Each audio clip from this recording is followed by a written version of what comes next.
interesting is, I have a lot of companies come up to me and they say, how do we know who our high potentials are?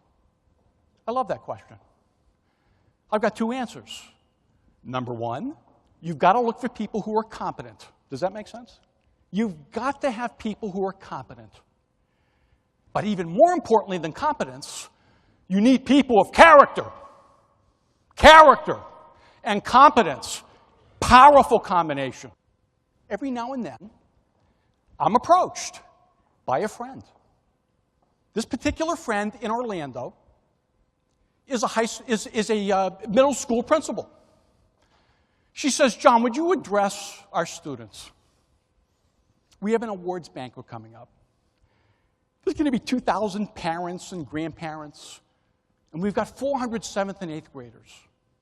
I love the opportunity. I said, I would love to do that. So I posed the question to the students. The students were in front of me. It was a gymnasium, right? The stands are filled with parents and grandparents. I'm not even looking at them. I'm interested in the kids. And I posed the question, I'm never going to forget this. I said, who can tell me a great definition of character? There's this young man, 13 years old, in the first row. He was the only one who raised his hand. I ran over to him. I said, what's your name? He stands up. He says, my name's Amant. I said, Amant, thank you. Thank you so much. What is the great definition you want to share? He says, it's what you do when nobody else is looking.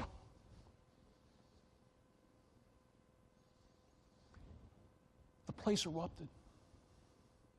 Everybody erupted. I said, Amant, maybe you should do the speech. You know what's interesting is, we've heard that definition before. It's really not all that unique, although fairly unique for a 13-year-old. What's even more unique was that he was that quick.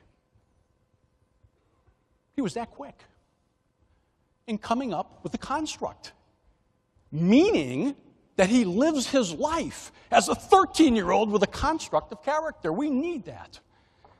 Look at the examples of business people. Character is a determinant of our ultimate destiny. Not our destiny, ultimately how people remember you. I don't care who you are. Diligence. There's no substitute for working hard. It is a long, curvy road. You cannot necessarily be concrete about what your vision is, about next steps. You can't. But you've got to commit every day to becoming the best that you can be. More capable, more committed, more aligned. That's the gift of leadership. That's what great leaders, that's what great parents do with their children. Think about it as you work with leaders back at work. Future leaders, the younger people, massive talent. How do we unleash talent? We've got to get people focused in on the inner core. Inner core, character, values, self-concept, soft. When I talk to CEOs about this stuff, they say it's soft. It is kind of soft. But you know what's interesting is how you think, your thoughts every day about anything, whatever thought you have, control your emotions. You can't have an emotion without first having a cognitive. You can't. It's impossible. Thoughts control emotions. Emotions control behavior. Behavior controls results. The inner core is so powerful. You know what's interesting is the world sees your outer core. Nobody sees the inner core except who? You tell me. Who sees your inner core? Who is the only person who can see your inner core? You. Think about this. That very often the first step to failure is success. That's the first step. People get afraid when I say that. What are you talking about? You're scaring me. Don't scare me. Think about this. Opportunities happen to successful people. Opportunities happen to successful organizations. So before, you may not have had many opportunities. Now what happens? Woo! Got all kinds of opportunities coming in. And then what happens is, predictably, you lead to the next, what I call the 3Ds. Distraction. That's what happens. Take your eye off the ball. Jim Collins, years ago, wrote the book, Good to Great.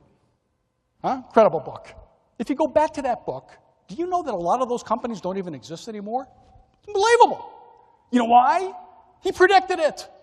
He predicted it. It's the 3Ds. Opportunity. Oh, wow.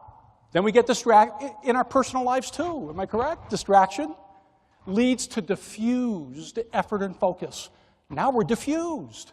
The relationships. It's very interesting.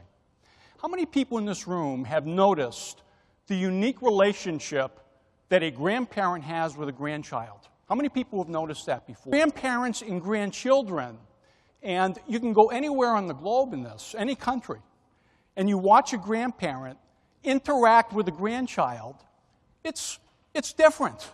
Every conversation, grandparent and grandchild were connecting eye to eye, face to face. I watched the parents, and what did they do? They stood up like authorities, right? It is something that I've observed all over the world. Of course, you know what the cynics say? The cynics say, hey, wait a minute. Grandparent and grandchild, they share a common enemy.